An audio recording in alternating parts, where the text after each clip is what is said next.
Também no plenário virtual, os ministros do Supremo rejeitaram uma ação apresentada por 17 partidos sobre regra de prestação de contas à Justiça Eleitoral.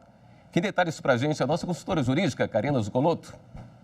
Olá, boa noite. O assunto de hoje tem a ver com processo eleitoral, mais especificamente processo de prestação de contas na Justiça Eleitoral.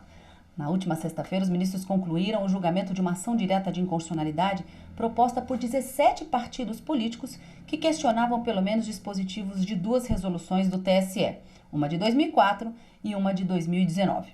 A resolução de 2004, o argumento trazido era de uma possível inconstitucionalidade na norma em que se definia com o momento para a aplicação da sanção de suspensão das cotas do fundo partidário no caso de partidos políticos que tivessem a sua prestação de contas desaprovadas.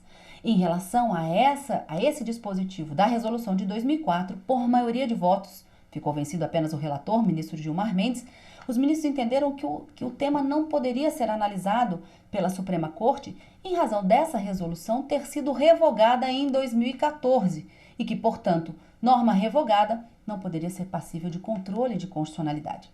Um outro ponto questionado pelos partidos autores tratava-se de um dispositivo de uma resolução também do TSE de 2019.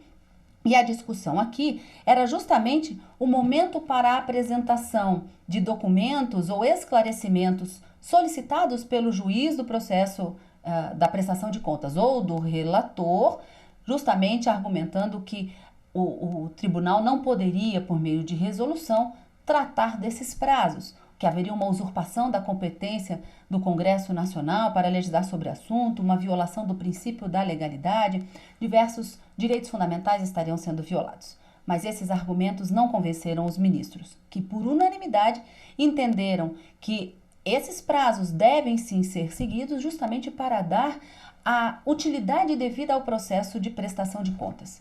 No seu voto, o ministro Luiz Roberto Barroso, citando o próprio relator ministro Gilmar Mendes, ele disse: imagine um partido que pretendesse juntar logo ao final do prazo para a conclusão do julgamento de um processo de prestação de contas inúmeros documentos e inúmeras provas que poderiam comprometer a conclusão desse julgamento dentro do prazo legal.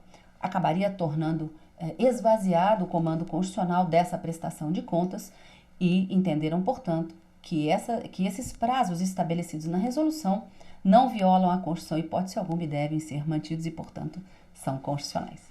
Outras informações e decisões do Supremo Tribunal Federal você acompanha tudinho aqui na TV Justiça.